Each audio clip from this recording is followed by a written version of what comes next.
Hello guys, good morning. Nandito tayo ngayon sa Turbina at pauwi ako ng Chaong. So samahan niyo ako. So 2 linggo nang nag-uulan at ayun, dahil doon hindi na nakakapag-ride. Ito na lang yung ride ko pauwi ng Chaong. Naisip ko lang umuwi ngayon kasi parang ang sarap sa ulan. Yung ganito lang, mag-ride. Grabe, ang lakas ng ulan. Wala, saya lang. Parang bata lang na nagpapaulan. Araw pala ng Lunes ngayon. And karamihan, alam ko walang pasok dahil may low pressure area or bagyo na ba? I'm not sure. Ano nga pala, bago nga pala yung side mirror nitong si Maxi. Ano ko siya sa TikTok, mura lang, ewan ko, parang may original version talaga nito, and then ito kasi is plastic lang yung itong stem nya is plastic lang. Alam ko yung original nito is yung aluminum or alloy ata guys, hindi ko lang sure. So yung mumurahin lang yung binili natin, and bagay naman kay Maxi, mas gumanda lalo yung tindig. Sa 300 plus ko lang siya nabili, murang mura lang. I'm not fan din naman ng mga mamahaling accessories, so kung ano lang yung bagay din kay Max is na affordable, syempre ayun lang din yung binibili ko. One time ginamit ko tong si Maxi para lumabas lang, parang may bibilin ako nun, and nung nakarating ako doon sa pinuntahan ko and binuhay ko ulit yung motor at paalis na ako, nagkaroon ng check engine. Buti na lang may malapit na motor shop doon sa pinagtigilan ko, and sabi ni kuya is baka daw error 12. Wala silang device na ginamit, pero nung binuksan nila yung sa may gilid at nakita nila na sunog, so sabi nila is error 12 daw. Kadalasang sakit daw to ng NMAX version 1 hanggang 2, mapa 3, kasi naranasan ko ngayon yun lang, kasi ang tagal ng sakit pala to ng NMAX, pero hindi pa rin nagagawa ng solusyon ni Yamaha. Yung naging solution dyan ni na kuya, so nakita nila na may sunog yung isa. Bale 3 wire siya, isa lang yung may sunog. Tinanggal niya yung isa na yon na may sunog, tapos doon din sa female na socket tinanggal din yung isang wire. Ayun yung pinagkonekta niya. Yung 2 wire na natira, syempre hindi naman inalis or hindi naman niya pinutol doon sa socket, binalik niya lang yung socket, and then ayun, gumana naman, nawala naman yung error 12. I mean nawala naman yung check engine. Ayun, sa mga naka NMAX dyan guys, ano yung best solution para mawala na tong error 12 na to? Then one more issue na na-encounter ko dito kay Maxi, minimal lang naman or minor, ang lakas niya mag-dragging. Akala ko nung magpalit ako ng bola na 12 na street is mawawala yung dragging. I know na common issue to ng mga scooters, yung dragging. Gusto ko lang siyang mawala din talaga. From 0 to 10 kph malakas yung dragging, di ba?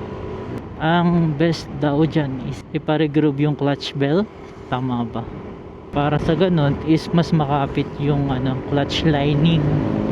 Ayun lang naman yung na-encounter kong issue kay Maxi. Kung mayroon kayong suggestions or any recommendation kung ano yung dapat palitan, comment nyo nga guys. So bali nandito na ako sa bypass road ng Alaminos. So dito sa parte dito ay galing ka ng Santo Tomas, and ito naman papunta ng San Pablo, Chaong. Ayun, so dito na tayo dadaan para maiwasan na natin yung traffic dito sa Alaminos ng bayan at saka sa San Pablo. yung ulan ay pabugso-bugso lang, nakakaputi pa din ako. Para dire-diretso na lang din yung biyahe ko kapag umuulan. Tara!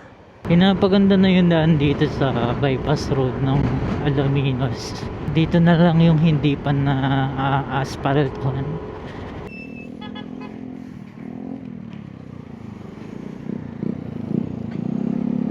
And then yun, diretso lang tayo dito.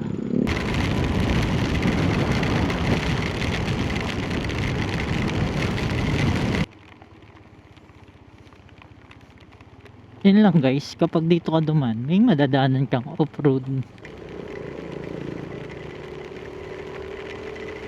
At gusto ko din pakita sa inyo kung ano yung road condition dito sa may San Pablo Bypass. And then, diretso tayo. So, merong daan dito pa kanan at kaliwa. Pero, diretso tayo. Dito. Para hindi na tayo dadaan ng bayan ng San Pablo. Makikita nyo kung saan ako lalabas. Malapit na rin sa Chaong. May nag-a-assist naman kahit gantong masama yung panahon, no? Sa mga dumadaan dito na naka-single or naka-scooter, may TCS lumalabas.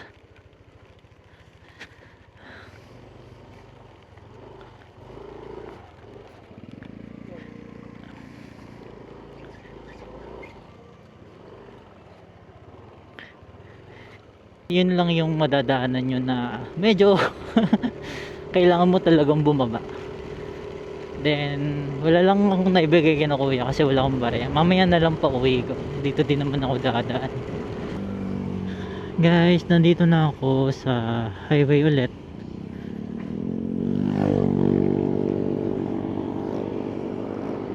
Kanan na tayo para punta ng Chaong. Ay, ang dami ng ano ngayon ah. Rambutan, tag-rambutan pala ngayon. Medyo lumiliwanag na dito. Sabagay, ganan-ganan lang naman yan eh. Tapos mamaya ulan na ulit. Province of Quezon. 1 hour and 22 minutes simula sa Kalamba. Ngayon ay 10:23 at 9 AM ako umalis ng bahay. Daan muna ako ng bayan para mag-withdraw or sa municipality, municipal hall. Grabe yun. Dito tayo mag-park.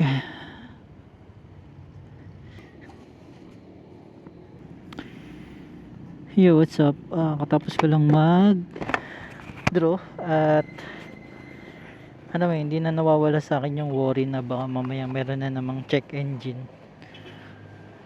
kapag bubuksan ko tong ano. Pero wala naman. Tara na.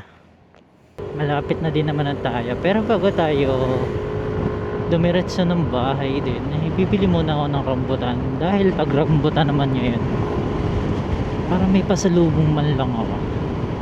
Wala na ako nadaanan na nagtitinda ng ano, rambutan. Diretso pa ba ako? Sige nga, diretso lang ako. Hanap lang ako ng rambutan. Dito na kasi yung paliko sa amin. Tingin muna tayo dito. Sa parte dito, alam ko may mga nagtitinda din dito ng prutas eh. Ito, 'di ba? May nakita tayo. Yan, nakabili naman. Bali 3 kilo. Okay na to, pasalubong.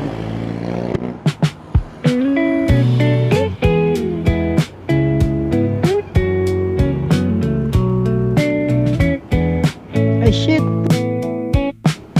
いつもは通らない商店街の隅、古い喫茶店の Go! ドアを押した。